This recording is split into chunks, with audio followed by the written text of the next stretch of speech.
네, 오늘부터는요 그리스도인의 본질 이런 주제를 가지고 여러분들과 한 주 한 주 말씀 나누겠습니다. 오늘은 그 첫 번째 시간 하나님 의지하기 이런 제목으로 말씀 나누는 도전이 될 수 있기를 간절히 바랍니다. 아마도 누가 지어낸 얘기인데요, 제가 이런 얘기를 읽은 적이 있습니다. 인도의 한 왕비가 그 왕과 결혼을 하고 1년이 못 돼서 병으로 세상을 떠나게 됐습니다.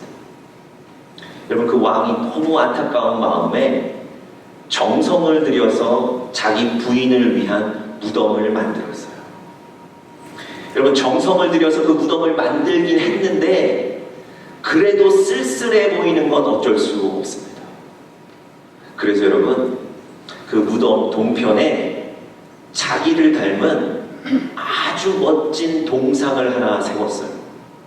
자기는 늘 그 무덤에 와서 함께 할 수는 없지만 이 동상이 함께 있으면 위로가 될 거라고 생각했던 겁니다.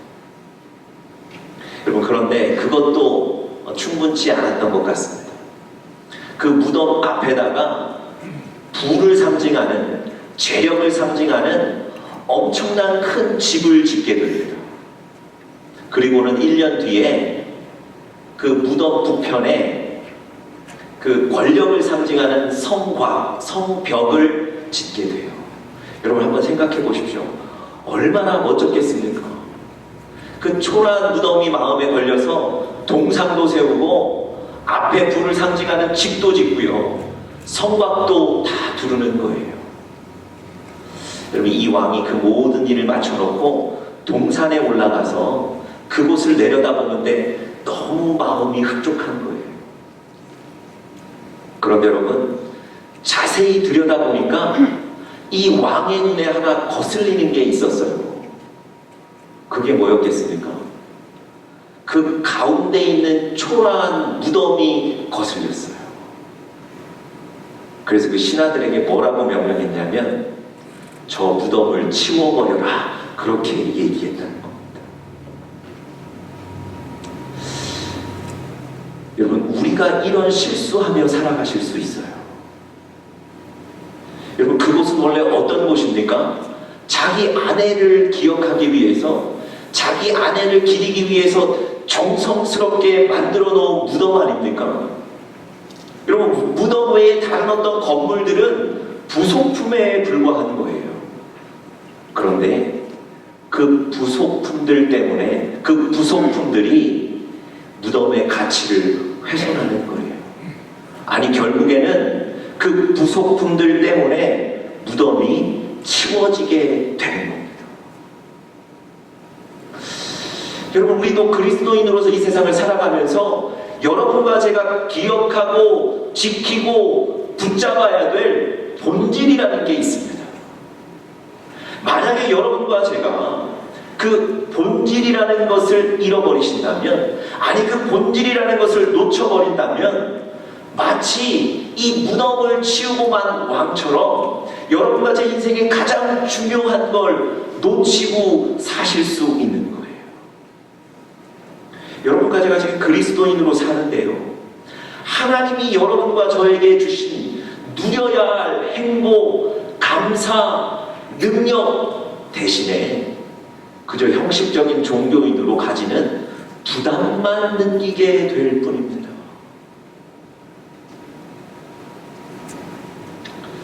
여러분, 오늘 여러분과 저의 신앙에 이 본질을 붙잡는 노력이 있기를 간절히 바랍니다.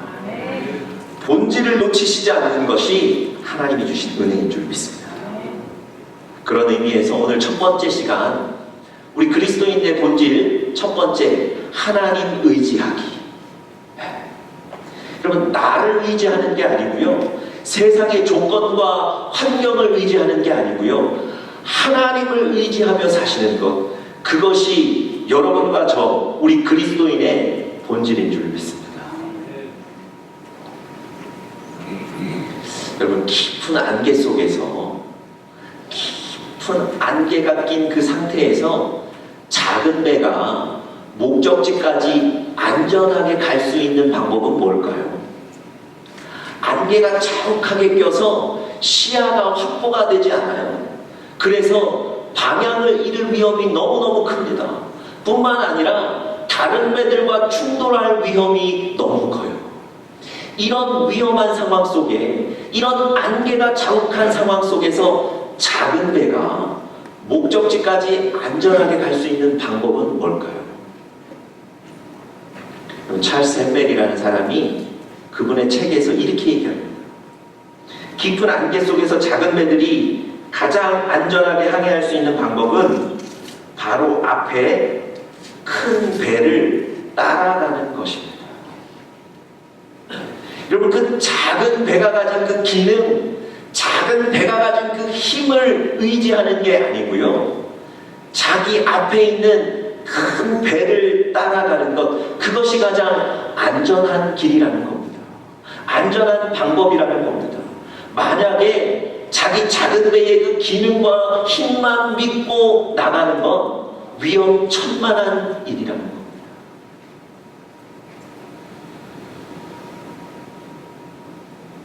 제가 오래전에 미국에서 공부하면서 만난 한 목사님이 계신데요. 이분은 이제 공부를 마치시고 한국에 가셔서 한국의 어느 교회에 담임 목사가 되셨어요. 그분이 그 교회 담임 목사 취임 예배를 드리는데 자기 취임 일성으로 짧게 이런 얘기를 하셨는데 저에게 퍽 인상적이었습니다. 처음으로 담임 목회를 시작하면서 이것은 어떻게 해야 하는지 저것은 어떻게 해야 하는지 고민이 많지만 지금까지 저를 이끌어 주시고 성공적인 목회를 하고 계신 모 교회 마더처치의 담임 목사님을 따라가겠습니다. 이렇게 얘기하시더라고요. 여러분, 자신의 연약함을 인정하고요, 과감하게 자신의 의지를 내려놓고 자기를 지금까지 인도해 주셨던, 키워주셨던 그 모 교회와 그 담임 목사님을 따라가겠다고 얘기하는 겁니다. 그 목사님의 철학과 목회의 방향을 따라가겠다고 얘기하는 거예요. 여러분, 연약하고 힘없는 그 작은 배에 밀고 나가지 않겠다는 거예요. 자기 앞에 있는 큰 배를 보고 따라 나가겠다는 결정 아닙니다. 여러분, 찰스 햄멜이 말했던 것처럼 위험천만하고 불안한 안개 속에서 앞에 큰 배를 따라가겠다는 것, 그것이 바로 지혜입니다. 여러분과 제가 살아가는 인생도 마치 안개가 자욱해서 앞이 보이지 않는 그런 길과 똑같지 않습니까? 여러분, 어떻게 살아가고 계십니까? 여러분과 저의 인생에도 우리가 따라가야 할 큰 배를 찾아서 그 배를 따라가는 안전한 인생들이 되시기를 간절히 바랍니다. 그래서 여러분과 제가 따라갈 만한 큰 배를 찾고 만나는 것이 너무너무 중요합니다. 여러분은 여러분 인생을 살아가시면서 따라갈 만한 큰 배를 찾으셨습니까? 여러분, 2019년 여러분 어떻게 살아가고 계십니까? 벌써 7월인데요. 이루셔야 될 목표들이 많지 않으십니까? 그 목표들을 향해서 막 쉼없이 달려가고 계십니까? 여러분, 우리 눈에 보이지 않는 그 안개와 같은 인생 속에서 여러분과 제가 따라가야 할 큰 배를 찾아야 되는데요. 우리가 인생 속에서 따라가야 될 그 큰 배가 바로 하나님이신 줄 믿습니다.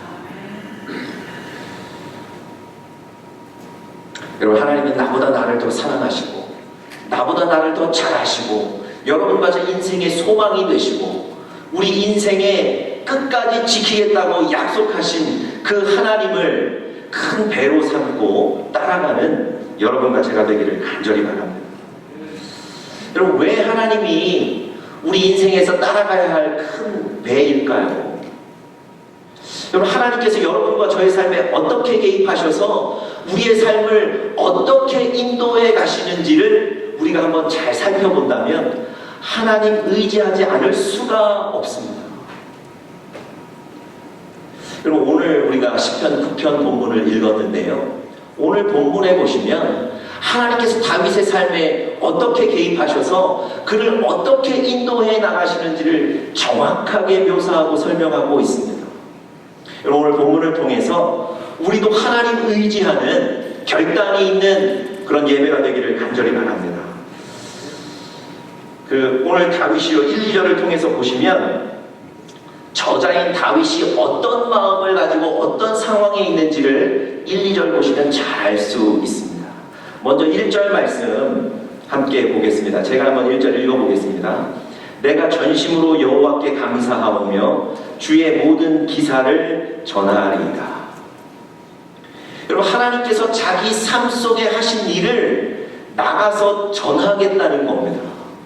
자기만 알고 있는 것이 아니고 밖에 나가서 전하겠다는 거예요. 그 기쁨이 얼마나 컸으면 자기만 안고 있는 게 아니라 나가서 전하기까지 하겠습니까? 여러분, 어린아이들이요, 자랑할 만한 것이 생기면 집에 가만히 앉아있지를 못합니다. 옆집 친구에게 가서 자랑하는 거예요. 나 자전거 샀다고, 나 이런 장난감 샀다고 자랑하거든요. 여러분, 오늘 다윗이 1절에서 주님의 기사를 내가 나가서 전하겠습니다 고백하는 건 마치 자랑거리를 참지 못하고 옆집 아이에게 가서 자랑하는 그 아이처럼 그런 모습을 가진 거예요. 다윗이 지금 얼마나 기쁘고 즐거운지 여러분 아시겠습니까? 그런데요, 그 기쁨이 2절에도 보시면 계속되고 있습니다. 지속되고 있습니다. 2절 제가 한번 읽어보겠습니다. 내가 주를 기뻐하고 즐거워하며 지극히 높으신 주의 이름을 찬송하리니. 여러분, 그가 기쁘고 즐거움이 얼마나 큰지 지극히 높으신 주의 이름을 찬송하겠다는 겁니다. 여러분, 오늘 이 2절의 뉘앙스는요, 입으로만 찬양하는 게 아니고 너무너무 기뻐서 뛰는 거예요. 자기 몸을 흔들면서까지 찬양하는 거예요. 여러분, 지금 다윗이 느끼는 이 기쁨과 즐거움이 얼마나 크신 줄 알겠습니까? 다윗은 지금 그 기쁨과 즐거움을 주체할 수 없을 정도로 느끼고 있는 겁니다. 여러분, 왜 다윗이 이렇게 즐거워할까요? 왜 다윗이 이런 기쁨을 누리고 있을까요? 그 이유가 바로 그 다음 절 3절에 나옵니다. 3절 한번 보시죠. 내 원수들이 물러갈 때에 주의 앞에서 넘어져 망함이니이다. 여러분, 다윗이 오늘 정말 기쁘고 즐거워서 펄쩍펄쩍 뛴 이유가 바로 3절 이거예요. 여러분, 다윗의 인생에는요, 대적들이 평생 끊이지 않았습니다. 단순히 누가 이기고 지는지 싸움하는 사람들이 아니고요, 다윗의 생명을 해하려고 달려드는 그 대적들이 다윗의 평생에 끊이지 않았다는 겁니다. 여러분, 제가 시편 3편을 가지고 얼마 전에 말씀드린 적이 있는데요, 시편 3편 1절에 보시면 그의 상황을 잘 아실 수 있습니다. 우리 다 같이 한 목소리로 한번 스크린 보시고 읽어보겠습니다. 시작. 여호와여, 나의 대적이 어찌 그리 많은지요, 일어나 나를 치는 자가 많습니다. 여러분, 다윗이 뭐라고 고백하는 겁니까? 나의 대적이 어찌 그리 많은지요, 일어나 나를 치는 자가 많습니다. 여러분, 이 다윗의 심정을 한번 상상해 보시겠습니까? 하루하루가 얼마나 괴롭고 불안했겠습니까? 안전과 평안이 보장되지 않는 삶, 얼마나 괴로웠겠냐고요. 그런데 자기를 괴롭히던 그 대적들이 오늘 본문 9편 3절에 보니까 물러갔다는 거예요. 그런데 그냥 물러가는 것도 아니고 그들이 넘어져 망함이니이다, 이렇게 고백하고 있는 거예요. 여러분, 다윗이 얼마나 기뻤겠습니까?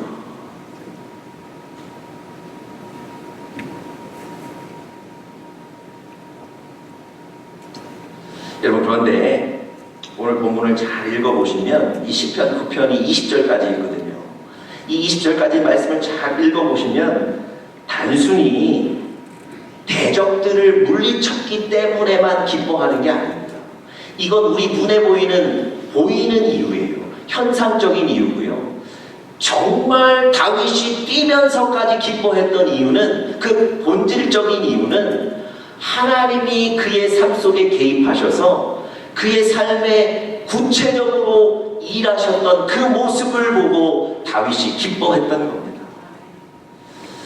여러분, 오늘 과연 하나님께서 이 다윗의 삶에 어떻게 구체적으로 개입하셔서 그의 삶을 이끌어 가셨는지를 한번 살펴보면서 여러분과 저에게도 하나님 의지할 수 있는 충분한 근거와 이유가 생겨나기를 간절히 바랍니다.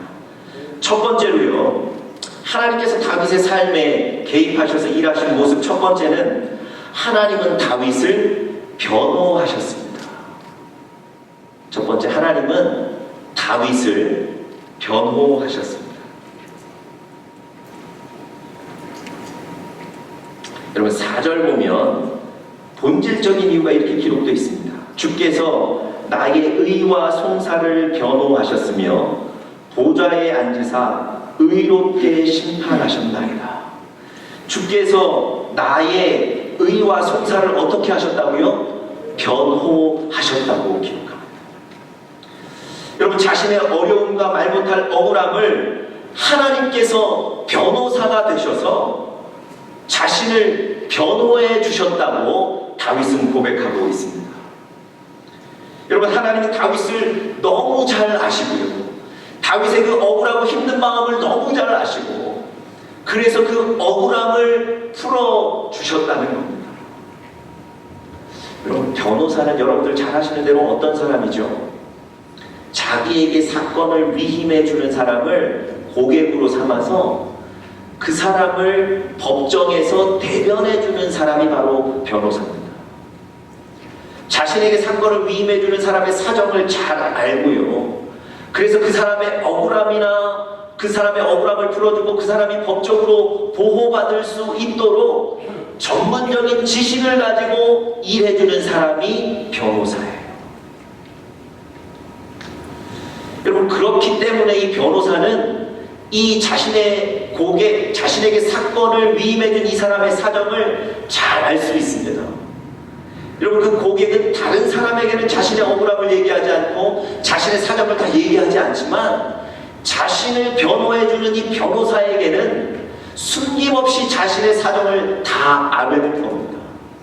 그러면 그 변호사가 이 고객의 사정을 알고 법적으로 그를 보호해 주는 겁니다. 여러분, 다윗은 지금요, 자기 자신의 하나님의 일하심에 대해서 고백하면서 뭐라고 얘기하냐면, 하나님이 내 삶의 변호사가 되셨습니다. 그렇게 고백하는 거예요. 여러분, 이 고백은 어떤 고백이겠습니까? 하나님이 나를 잘 알고 계시다는 거예요. 하나님이 내 억울함과 내 괴로움과 내 아픔과 때로는 죽고 싶었던 그 마음까지도 하나님이 잘 알고 계시다는 겁니다. 사람은 알아주지 못하는데, 사람은 이해하지 못하는데, 하나님은 나를 알고 계시다는 거예요. 그래서 내 억울함을 하나님은 풀어주신다는 겁니다. 그래서 의롭게 심판하셨다, 그렇게 기록하지 않습니까? 여러분, 다윗이 지금까지 살아오면서 힘들고 어렵고 이 대적들 때문에 고통스러웠을 때, 그때마다 실망하지 않고 절망하지 않은 이유가 뭐겠습니까? 나 혼자가 아니고 하나님이 함께 계시다는 것. 그런데 그 하나님이 나를 잘 아시고 내 억울함을 아시고 내 인생을 바른 길로 인도해 주신다는 것. 이것을 알았기 때문에 다윗은 그 어려운 순간마다 실망하거나 절망하지 않았던 겁니다.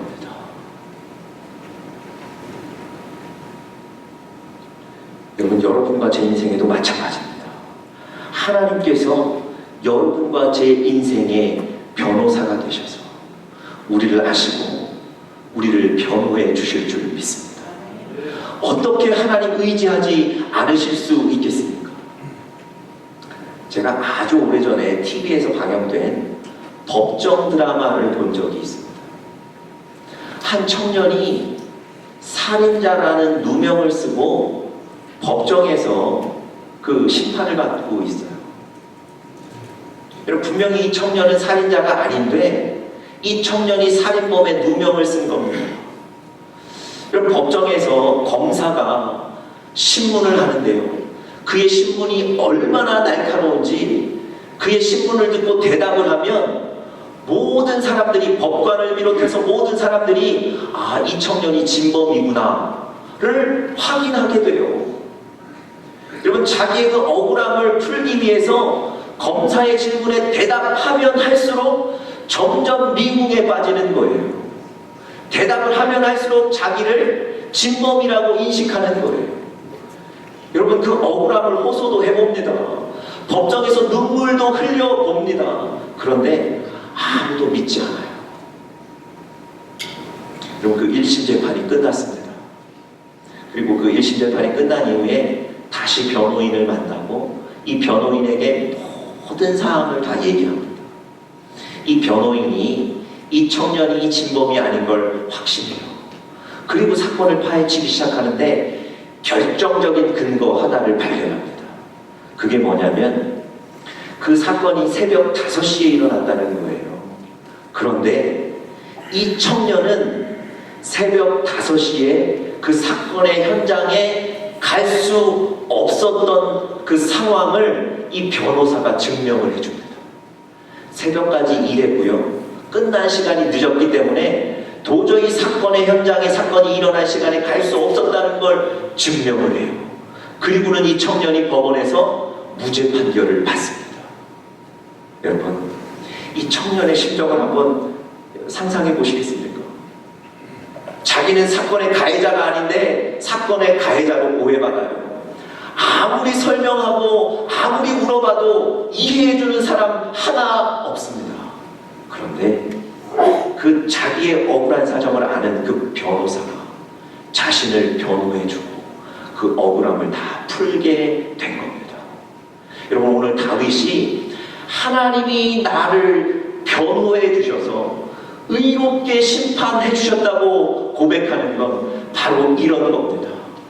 하나님께서 여러분과 저의 인생의 변호사가 되실 줄 믿습니다. 아무도 이해해 주지 못하고요, 여러분과 제가 울고 부르짖어도 그 진실이 밝혀지지 않는 그 어려운 상황 속에 하나님은 여러분과 저를 하시고 우리 인생을 지켜주실 줄 믿습니다. 그렇기 때문에 다윗은 하나님을 의지하는 거예요. 그렇기 때문에 다윗은 오늘 펄쩍펄쩍 뛰며 하나님을 찬양하는 겁니다. 자, 두 번째로 다윗의 삶 속에 하나님이 일하신 두 번째 구체적인 방법은 하나님은 다윗의 피난처가 되셨다는 겁니다. 다시 한번요, 하나님은 다윗의 피난처가 되셨습니다. 그럼 9절에 보시면 다윗이 그 감동을 잘 표현하고 있습니다. 9절 한번 보십시오. 제가 읽어보겠습니다. 여호와는 또 압제를 당하는 자의 산성이시오, 환난 때에 무엇이라고요? 산성이시오다. 여러분, 다윗이 그렇게 수많은 대적들로부터 고통당할 때 어떻게 이 문제를 해결했나요? 누가 와서 도와줬습니까? 누구에게 이 사정을 얘기했나요? 여러분, 성경에 보시면 아무도 다윗을 이해해주는 사람이 없습니다. 아무도 다윗을 도와주는 사람이 없습니다. 심지어 지금까지 자기 옆에서 신하로 자기를 도왔던, 자기가 신임했던 사람들마저 다 등을 돌립니다. 시편 3편 2편에 그 얘기가 정확하게 나와요. 우리 시편 3편 2편 같이 한번 읽어보겠습니다. 시작.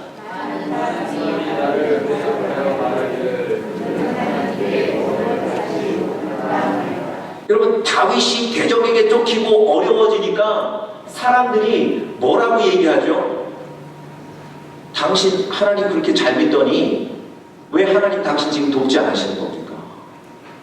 당신이 믿던 그 하나님 어디 간 겁니까? 비아냥되기 시작하는 거예요. 비난하기 시작하는 거예요. 다시 말씀드리면 다윗으로부터 등을 돌리는 거예요.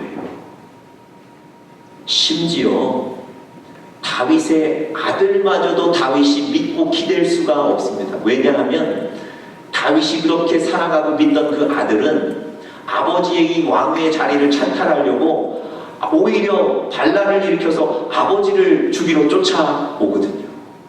여러분, 다윗에게는요, 피할 바위가 없는 거예요. 피할 산성이 없는 거예요. 아들조차도 믿지를 못하는 거예요. 여러분, 다윗의 인생에는요, 피할 산성이 없습니다.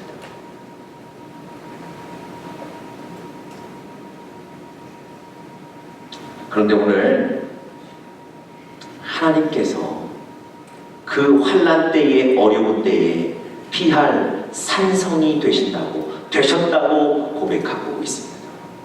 여러분, 그 어려운 가운데 다윗이 하나님께 시선을 돌렸을 때 하나님은 그를 다시 받으시고 그를 세우시고 그를 일으키신 줄 믿습니다. 그래서 여러분, 다윗이 10절에 뭐라고 고백하는지 보세요. 10절, 여호와여, 주의 이름을 아는 자는 주를 의지하오리니 이는 주를 찾는 자들을 버리지 아니하심이니이다.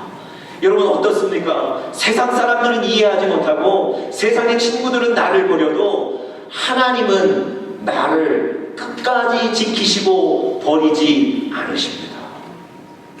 그래서 그 하나님 때문에 어떻게 한다고요? 그 하나님을 의지한다고 고백하는 겁니다. 여러분, 하나님은 여러분에게도 환난 날에 피할 산성이 되시고 바위가 되시는 줄 믿습니다. 여러분, 돈 있을 때는 친구들이 모인다니까요. 돈 있을 때는 친구들이 어깨를 빌려준다니까요. 그런데 그 돈이 떨어지고 나면 어떻게 하죠? 다 등 돌리고 가버린다고요. 오늘 하나님께서 다윗의 삶 속에 어떻게 일하셨습니까? 다윗이 가장 어려울 때도 그 친한 친구들과 아들마저 다윗에게 등을 돌렸을 때도 하나님은 그 다윗을 버리지 않으시고 끝까지 그의 피할 산성이 되어 주신 줄 믿습니다. 여러분, 그렇게 믿음 좋고 신실했던 이 다윗이요, 죄를 범하게 돼요. 자기 부하의 아내를 자기 아내로 삼는 거예요. 여러분, 그 여인만 자기 아내로 삼은 게 아니라 자기의 범죄를 은폐하기 위해서, 그리고 자기의 욕심을 채우기 위해서 자기의 부하를 전쟁의 최전방에 내보내서 죽게 만들어요. 여러분, 이런 악랄한 죄를 저지른 사람이 다른 사람이 아니라 누구라고요? 다윗이에요. 그렇게 하나님 앞에 신실하다던, 그렇게 믿음 좋다던 다윗이 이런 신문에 날만한 범죄를 저지른다고요. 여러분, 누가 이런 다윗 이해해 줄 수 있겠습니까? 당장 그 왕의 자리에서 끌어내려야 되지 않겠습니까? 그런데요, 다윗이 자기의 죄를 깨닫는 거예요. 자기가 얼마나 악랄한 사람인지를 깨닫는 거예요. 그리고 눈물로 침상을 적실 정도로 회개하는 겁니다. 그때 하나님이 어떻게 하셨을까요? 다시 그 회개를 받으셨어요. 그리고 그를 안으셨어요. 놀라운 건 그가 더 위대한 왕이 될 수 있도록 그를 만드셨습니다. 여러분, 하나님은요, 여러분과 제가 환난 날에 만날 산성이 되시는 줄 믿습니다. 여러분, 탕자의 비유도 한번 생각해 보시겠습니까? 탕자가 아버지가 돌아가시기도 전에 자기 재산의 분깃 달라 그래서 그 돈 받아서 이웃 나라에 가서 허랑방탕하게 살았던 그 아들이 바로 탕자입니다. 얼마나 괘씸한 아들입니까? 그런데 여러분, 이 아들이 돈 다 떨어지고 나니까 친구들이 다 떠나간 거예요. 그리고 심지어 돼지가 먹는 그 쥐염 열매라도 좀 먹어서 배를 채우고자 했는데 그 열매 먹을 돈도 없는 거예요. 여러분, 이 탕자가 누구에게 갈까를 생각하는 거예요. 그런데 아무도 떠오르질 않아요. 이 어려운 날, 이 환난 날에 자기를 받아줄 산성인 사람이 하나도 없는 거예요. 누가 생각났을까요? 너무너무 미안하고 염치 없고 죄송하지만 아버지가 생각나는 거예요. 그래서 여러분, 이 아들이 아버지에게 갔는데 성경은 어떻게 표현합니까? 그 아버지가 신발도 신지 않고 달려나와 이 아들을 안아줬다 그래요. 여러분, 이 아버지는요, 하루도 빠짐없이 늘 이 아들이 돌아올 걸 기다리고 계셨던 거예요. 보고 계신 거예요. 그리고 이 아들이 멀리서 오는 모습을 보고 달려 나가신 겁니다.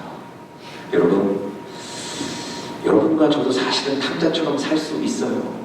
실수할 수 있다고요. 그때 누가 여러분과 저를 받아줄 수 있을까요? 누가 여러분과 저를 이해할 수 있을까요? 그분은 오직 하나님이신 줄 믿습니다. 다윗이 그래서 하나님은 나의 환난 날에 만날 산성이시라고 고백하는 거예요. 다윗이 그 하나님을 어떻게 의지하지 않을 수 있겠습니까?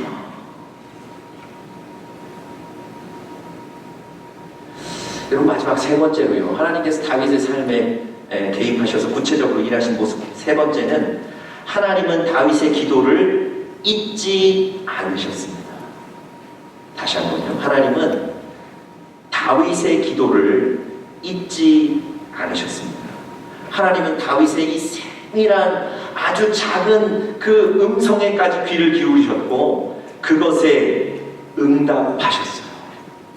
다윗이 그 감동을, 그 감격을 12절에 이렇게 고백하고 있습니다. 12절 우리 같이 한번 읽어볼까요? 12절입니다. 시작. 피 흘림을 신문하시는 이가 저희를 기억하시며 가난한 자의 부르짖음을 잊지 아니하시도다. 여러분, 다윗이 하나님이 자기 삶 속에 일하시는 방법을 적어놓은 거예요. 뭐라 그랬습니까? 하나님은 그 연약하고 가난하고 죄지은 자의 그 기도, 그 부르짖음을 결코 잊지 않으신다는 거예요.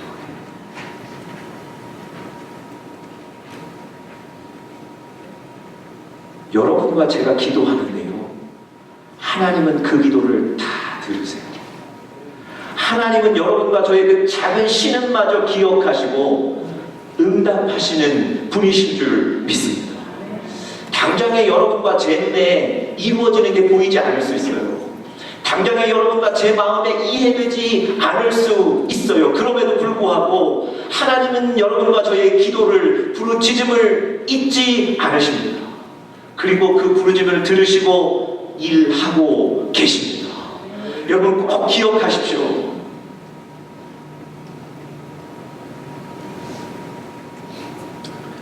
여러분, 결국 다윗은 자신의 기도를 들으시고 자신을 회복시키신 그 하나님을 18절에 이렇게 또 고백합니다. 궁핍한 자가 항상 잊어버림을 보지 아니하며 가난한 자가 영영이 실망치 아니하리로다. 자신이 얼마나 궁핍한 상황에 있었습니까? 그런데 하나님이 자기 기도를 잊지 않고 들으셨다는 거예요. 하나님이 자기의 기도를 기억하시고 인도하셨다는 겁니다. 여러분, 다윗이 어떻게 하나님 의지하지 않을 수 있겠습니까?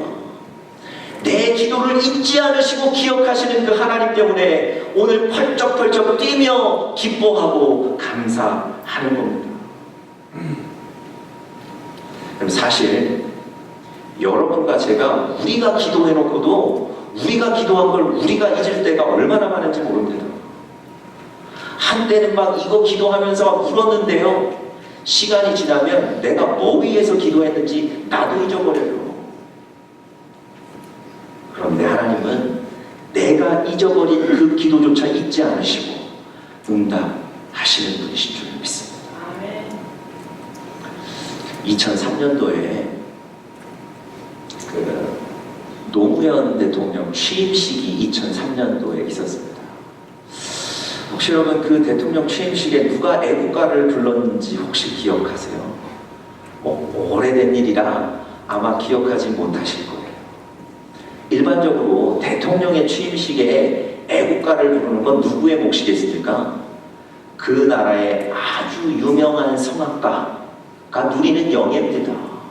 그런데 2003년 그 대통령 취임식에는 임형주라는 아주 젊은 청년이 애국가를 부르도록 부탁을 받았어요.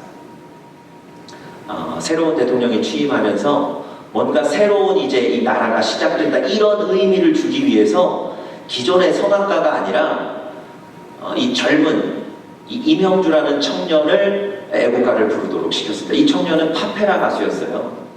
그러니까 그 클래식한 음악과 현대 음악을 이렇게 섞어서 노래하는 그런 청년. 그런데 그 청년이 한국에서뿐만 아니라 세계에서도 유명해지고 있었거든요.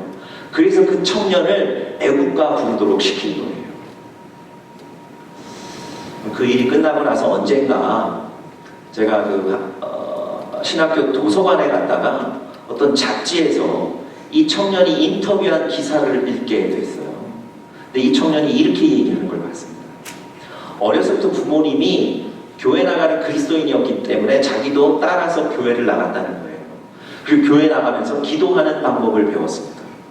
그리고는 워낙에 음악에 관심이 많았던 어린아이 때부터 음악에 관심이 많았기 때문에 이 아이가 어려서 자신도 모르게 이렇게 기도했답니다. 하나님, 커서 나 대통령 앞에 나가서 노래하게 해주세요. 이렇게 기도했답니다. 여러분, 우리 보통 어린아이 때 그렇게 기도하지 않습니까? 하나님 나 대통령 되게 해주세요. 나 뭐 되게 해주세요. 이렇게 기도하지 않습니까? 이 청년이 하나님 나 대통령 앞에 나가서 노래하게 해주세요. 그렇게 기도했답니다. 그런데 나중에 자기가 그 취임식을 끝나고 보니까 하나님이 그 기도를 응답하셨다는 거예요. 심지어 나도 내가 하고 잊어버렸던 그 기도 하나님은 기억하시고 그 기도에 응답하신 줄 믿습니다. 여러분, 어떻게 다윗이 하나님 의지하지 않을 수 있겠습니까? 여러분과 저의 삶에도 하나님 동일하게 일하세요. 그래서 오늘 다윗이 이런 하나님을 기뻐하고 이런 하나님을 의지해야 된다는 그 믿음의 결론을 19절, 20절에서 그 결론을 잘 맺고 있습니다. 우리 19절, 20절 한 목소리로 한번 같이 읽어보겠습니다. 19절, 20절입니다. 시작! 여호와여 일어나사 인생으로 승리를 얻지 못하게 하시며 열방으로 주의 목전에 심판을 받게 하소서. 여호와여 저희로 두렵게 하시며 열방으로 자기는 인생뿐인 줄 알게 하소서. 여러분, 하나님을 의지하지 않는 인생, 자기 자신의 능력과 자기 자신의 실력만 의지하는 인생은 자기는 그저 인생뿐인 것을 다윗이 고백하는 거예요. 하나님 의지하며 나아가는 그 인생을 하나님은 하나님의 힘으로 지키신다는 것을 오늘 다윗이 마지막으로 고백하고 있습니다. 여러분, 하나님 의지하며 승리하는 여러분들 되시기를 간절히 바랍니다. 우리 그리스도인들은요, 나를 의지하고 세상의 조건을 의지하는 게 아니라 하나님을 의지하는 것, 그것이 바로 그리스도인인 줄 믿습니다. 어떤 상황에서든 여러분들 인생에 하나님 붙잡고 신뢰하며 나아가시고, 그래서 이 하나님 붙잡고 의지하며 승리하시는 우리 사랑하는 영적인 가족들 되시기를 간절히 축복합니다. 다 같이 기도하겠습니다.